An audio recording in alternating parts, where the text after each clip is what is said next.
Okay, this video is going to be talking about how to do your adoption areas. Now, there's a reason why we started doing adoption areas. Years ago, we didn't do adoption areas. It's just simply if someone saw something needed to be done, they did it. But about a decade ago, we started noticing a lot of people were doing all the cleaning, a lot of people were just standing around watching. And so what would happen is these hard workers would quit because they got tired of doing everything. And so what we did, we started doing an adoption area, which means I assign an area in the club depending on how many hours you work. If you work 40 hours a week or you work 20 hours a week, your adoption area is going to be different.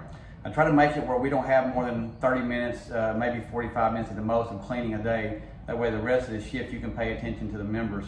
Now I also have timelines which are the best availability to do your areas. Doesn't mean it's always going to happen. We're always dictated by the traffic that comes in here, whether it be a member or a guest for a tour or whatever it may be. And so we want to try to have a game plan for doing these areas. So when I assign you something, an idea would be, for instance, if I have you maybe the Cybex circuit, which is the blue circuit in the middle of the floor, you want to make your game plan of how you're going to get that done. Now, I'll give you an idea of that on your adoption sheet when you fill it out, but I always like to see the employees' ideas. What's going to make it work for them. So when you watch this video, we're going to go through that, showing you how to do the machines, how to do the cardio equipment. At the end of the video, I'm going to show you me doing part of my adoption area, which is next door, which is the training zone and the aerobics room, or one of the group exercise rooms. So you'll see me doing it and how I do it. Now I do it and I explain it. I do it a little different than what you may do, because on Fridays, as always, the staff know that's my maintenance cleaning day when I do deep cleaning. And you'll see why when you watch the video. So remember, your adoption area is for you to keep up with, so we can always keep this club the cleanest club, not in this town, but all around. Okay, so when we're doing the circuits, I want you to realize every circuit is a little bit different, but basically all the metal on here is what we're cleaning. We can also clean these plastic shields, okay? What we can't clean is certain moving parts. Like we don't want to do anything to get liquid going down in between these plates. And we don't want to clean these rods. These rods on all these circuits are what I grease. So if we clean it, it's going to make the grease out, it's going to make the machine very unstable as far as the way it moves. And the idea too, we don't want to spray it, because what it's going to do is it's going to settle on the floor. And any residue that someone has on their shoe when they come in, when they're getting on it, it's going to make marks on the floor. So this is kind of how you can do it. You kind of spray the rag like this, and then you can do the upholstery. And then you can do all the metal parts all on here. Again, I'm just kind of giving you an idea. Now, this is my circuit called the Magnum. So the way I normally do it, if you're doing a circuit, let's say you got a circuit with 20 pieces. Typically, if you work 5 days a week, you're going to try to do 4 a day. That way, you're not spending more than about 30 minutes cleaning. They don't need to be done more than once a week. So if I got this circuit here, if I can get 4 a day, the next day I do 4 more and so forth, I can keep it all clean. Now, when I'm doing this too, what I want to make sure that I'm doing is I'm not getting anything in trying to scratch and stuff. So again, this is why I'm spraying the rag. I'm getting these crevices, which is kind of tough. So when I do my circuit, typically what I'll do is I'm going to do all the plates, the top of my plate. I'll do it first. So I'll come through the entire circuit, get all the top of all these plates. That way they're shining, you don't have dust on it. I'll go around the entire circuit, get the plates. And then I'm going to come back, I'm going to go ahead and do all the shields. So I'll do the front and back of these shields. And then I'm going to come around and do all the frames. Again, that's how I do it, because typically I do my circuit on Friday. Again, yours is going to be a little different, because you're going to be doing a little each day. So again, if you can do it, what I do want to do is make sure we bend it down and get like the bottom. So a lot of times you're going to have to get down here and really get down on your knees to get these. But again, it's not really hard. Now we're going to go over and show you how to do the cardio deck. Okay, so when we do the cardio deck, the most important thing is some of these are going to be completely different how they're built. But what we don't want to do, there's certain things we don't want to do. We don't want to get any kind of cleaner inside some of these pulse readers, because it'll mess them completely up. But we don't want to just spray the shield. What we can do, most of these shields are plastic, so we can get our wipe it, and we can wipe it across here. Clean all that up really good. Getting your crevices in your cup holder and so forth. And you really do the entire frame. What will happen on a cardio deck, these do need to be done on a daily basis. So if you have cardio, a lot of times we'll assign one roll for you.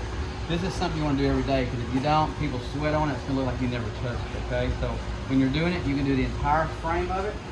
The shield, again, you're not spraying it. Spraying your towel. I know I'll repeat this a lot of times, but I'll see people do this all the time in the session. So when I spray my towel, I'm coming up here and I'm detailing across here, getting all around. What I don't want to ever do is spray a belt or get any cleaning on the belt. That's going to make the belt real slippery. It can really mess it up, somebody can fall and get hurt. You don't want to do that. Same thing goes with all the rest of this cardio. The only areas you really don't want to do is like the belt. If any of these have like maybe any kind of hydraulics on them where they lift, you don't want to get in there and mess that up. So again, all the frames are easy to clean. And remember, if you have questions when we give you your area, just get with one of us and we'll make sure you're doing your area right. This is going to be covering adoption areas, how we clean the club and so forth. This is my adoption area. As you see when I come in, everything is put pretty well in place. Today I'll be pulling everything completely out, doing a detailed cleaning, getting all the dust bunnies, everything out from the walls. I'll be doing this room and I'll be doing my other area here, which is the other group exercise room. I'll be detailing everything in here too. And I'll be kind of video showing you an idea how we do our adoption areas. So everybody has divided adoption areas according to how many hours you work. So this is the hardest area, and the reason why it doesn't have a ceiling in here, so it gets dusty really quick and dirty really fast. So as I come in here right now, I'm pulling everything out from the walls. I got a lot of it pulled out already. But my goal is to get everything pulled out. I teach class at 8, so I'll take the first 2 hours to get everything pulled out, and then it's ready to clean. So I'll show you again in a minute when it's completely pulled out, what it looks like.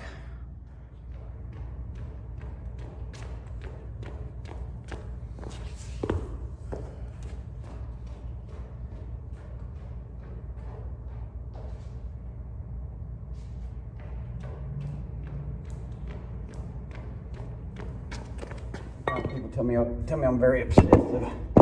You'll come in here and these dumbbells will be all out of whack. Remember though, what I'm looking for is every class that comes in here, their dumbbells will be in order, so they don't have to dig a 5 out from an 8 or whatever. And that's about how it looks most of the time. It's just totally out of whack.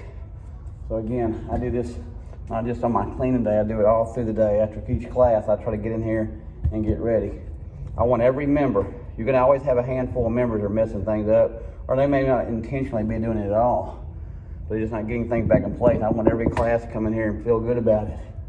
How would you like to have to dig that 5 out from that 10 here trying to get your matching pair? So again, we always want everything to look nice. And this is in my adoption area. If you come into my area and you see it's kind of messy, do what I do in yours. I'm just gonna kind of tidy it up. So that's kind of our goal today, to make walkthroughs. But again, in your area, I want you to clean your area. In any area, like this classroom here, all of it's mine. The mirrors are mine, the floor is mine, the equipment. If anything needs maintenance, it's for me to make sure I'm taking care of. Chairs in a lot of our classes, a lot of times, like this is just from last night, getting put back. We want to have them in order. And so I want to get them all ready for the next class, have them in order again where they're easy to take. People can get in here and get their stuff out of here without the chairs being all replaced. So I like to keep all this straight too. I want every class to come in here and know this is their place. It's always nice. Mats aren't that bad now, but a lot of times after class, they'll get all matted and bent up under these. So what I like to do after each class is pull them out, and I'll lay up and organize them again. Again, I had it done yesterday for the class. I don't have to pull them all out right now, but I'm gonna get them back nice and neat. Again, to make it convenient for the class, but mainly I don't want these things bent because it's hard to get them back. And when they're bent, the members don't want to use them. So again, we want to take good care of these. Get them back in place. Again, this is normally my area. I normally come in here all through the day, just making sure it's clean. Friday's always a day to play catch up. Things that we didn't get Monday through Thursday, we're getting caught up on Friday.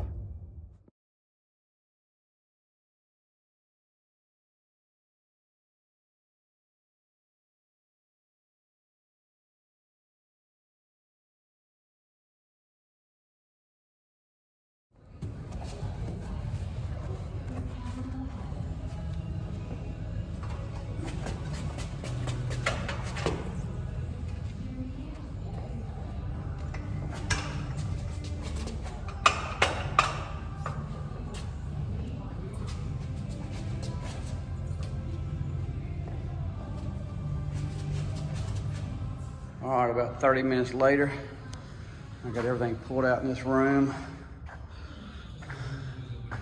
and it is about ready to start cleaning. You can see how this stuff gathers out, how dirty it gets behind here. I really have to do this every other week. So 1 week, I'm detailing like this by pulling everything out. The next week's my easier week. I just got to vacuum and mop and so forth, clean anything up that may be in here. But Okay, so when I start cleaning this room, I'm gonna work my way from the top to the bottom, like I want you to do your areas. That way, if dust falls down, I get it very last when I vacuum. But I want you to see it. We all have mirrors. We don't keep our mirrors clean. I'm no exception. Right here, it's obvious that somebody, kind of zoom in here and see if you can see it. Well, maybe it's not gonna let me zoom, but see if you can see it with a reflection on my pants. See that dirt all over that mirror? You can't see it as much with my camera, you can with my eye, but it's all over here where somebody apparently was sweaty. You see how shiny it is here, and you see where you get into that spot. So I want to get all that off these mirrors, so here's how we're going to do it. So I'm using this Windex here. The reason why we use this on most everything, you'll read down here, it's multi-purpose, antibacterial cleaner. It's also honestly something that we don't have a whole lot of cleaners, so we can mess up and use the wrong stuff. You can use this almost in everything. There's a few things you can't use this Windex on. You can use it on mirrors, the machines, pretty well everything. When you're cleaning a mirror or anything else, don't you squirt here because it just settles on the floor. Just kind of spray your towel a little bit and then clean. Now most of the mirrors, unless you just let them get behind, aren't gonna be that bad. You don't have to spray a lot of stuff. A lot of it's just kind of dusting that top layer of dust off to keep them where you see through them real good.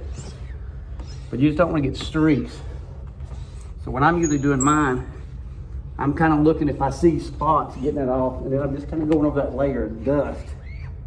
Sometimes some of you use, paper or whatever, but I've always used a towel. I've never had an issue with it.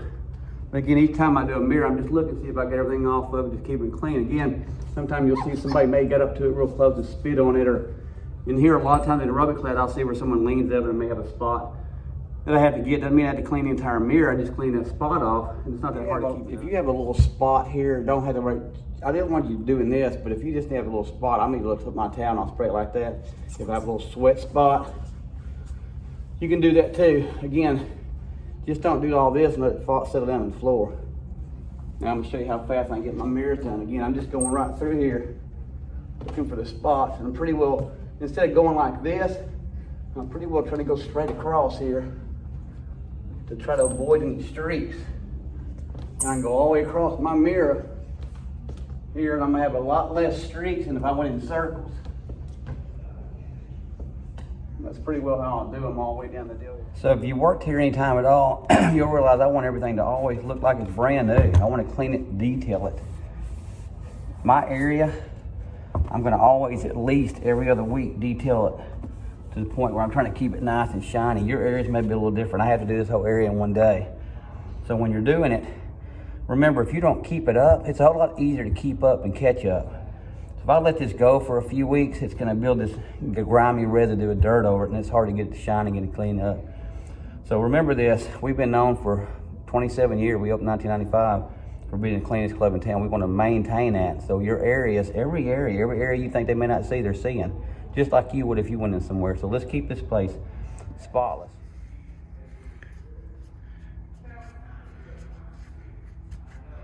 Yep, people notice this stuff. You're probably thinking, wow, this guy's serious about it. I am serious about it. I want it to look good all the way around. That's why you see me hit this hard here. People take a lot of things for granted. They should take for granted the club they come to is gonna be nice and clean, right? Even cleaning the fire extinguisher. Wow, how far will this guy go? Well, it's noticed, people see it. They don't say anything until it's dirty. Some of your areas may have doors, which the doors need to be cleaned, the front side and back side. In my case, in this room, I have a window frames. And they get dirty, people leave their cups and stuff on there. It's all DT. See, again, I'm spraying the towel. I'm not coming here and doing all this stuff. And then I'll clean this frame out. Yep, I'm going top all the way around this frame to bottom. Some of these things members aren't going to ever notice, but I notice. I want it clean, so I'll do this next window right next to it, exact same way. Get that frame completely clean. When they're laying their stuff on it, they're never going to say, hey, this place is dirty. One thing you're going to see me do a lot, I wanted to say my age, because if it say my age, it'll date the video. If I keep this video a couple years just showing employees how to do this, I was born 1965, you guess. I'm normally older than most of the staff, and yet I have no problem getting on my knees and getting the lower part. I see machines all the time, especially in the circuits where the top looks okay, the bottom's not touched at all. So I'm asking you, if you will, use that fitness that you're working for and get on your knees sometime to get your machines totally detailed. Or whatever area. In my case, it's not a machine, it's an aerobic stereo console where we want to keep clean, so I'll get on my knees so I can get down here really good. Ben, if you have an issue with your knees, then I'll be glad to help you with a fitness program that'll kind of help you get up and down, but I don't think most of the young people have a issue at all with their knees. Remember, my goal is not to have more than 30 minutes a day of cleaning. However, we're dictated by the traffic comes in here. We may have a day that your timeline is saying you need to clean at this time, and it may be totally busy at the time. So if there's a dead time today and you can do it at a different time, that's fine as well. I just put that so it's not forgotten. So remember though, everything needs to be tilled like that. Right here, you can't see it, probably in the camera, there's a big mark of something that was spilt on that glass. Just want to try to get rid of the eyesores. And so again, remember, if I can get on my knees, I bet you can too. When you're cleaning things, you have to move things. In this case, this rack, I see stuff behind the rack, so I'm gonna have to move these bars. Again, sometimes it's gonna take a little bit more effort when you're detailing. Now, what I'm doing here, I'm not doing every week unless I see something. Like in this case, I see paper and trash all back here, so I guess somebody was eating some candy, snuck it in their mouth and threw the paper behind there to hide the evidence. But anyway, I'm gonna get in here so I can get in this rack. Things are a little bit harder to get to, but the member can see it. And like I see stuff in here that I'll have to get in here and vacuum in a minute. So I'm just these big pieces I'm getting out now. But again, sometimes you may have to move stuff. If you're in the freeway area, for instance, you may have to move a few things over to clean where the racks are, stuff like that. So don't forget that things are, it's a little bit of work to do this. I'm not gonna lie, a little bit of work to do your adoption areas, but most of you are gonna have a whole lot smaller area than I am, and it doesn't require but about 30 minutes a day to keep it up. And again, I'll direct you in your area if needed. Again, I'm spraying the towel, not the machine, not missing the machine, so I can get it. Typically on your areas, unless you're doing like strength machines, your frames can all be clean with this Windex. On your machines, which I'll show you later on in this video when I'm doing my Magnum circuit next door, I'll show you how I want you to do those as far as keeping them clean. I want to show you just a little example how important it is that we vacuum the floor at all times. In the aerobics room right here, we got one little piece of carpet at the door, okay? Now on the wooden floor, it's gonna have just as much dirt as this carpet. But it kind of moves all over the place with the wind where the carpet kind of holds onto it. So visualize the other side of the gym over there where the equipment is on that carpet side, how important it is to clean on a daily basis. See this? There's hardly anything in there. I pulled all the hair out a while ago, but I'm gonna vacuum this little area right here real quick. I want to show you something.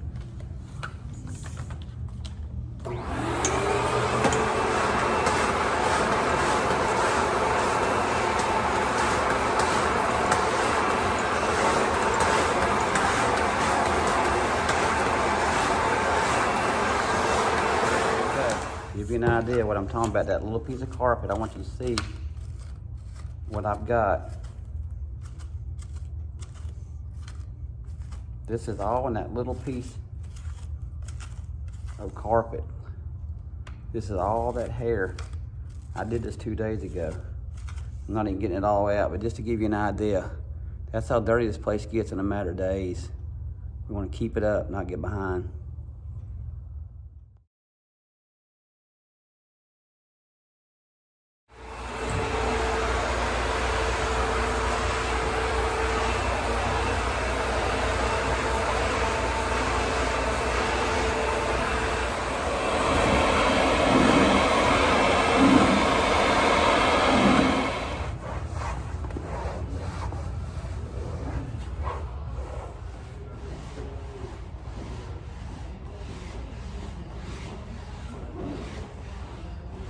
Remember, no matter what circuit you're on or what area you have, there's certain ways you want to clean the machine. If you're confused about it, don't understand completely, make sure you ask us.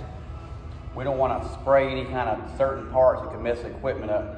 But we can clean most of the equipment with this Windex and towel. So anyway, I'll be showing you when I get to my circuit in a minute how you want to not hit certain areas.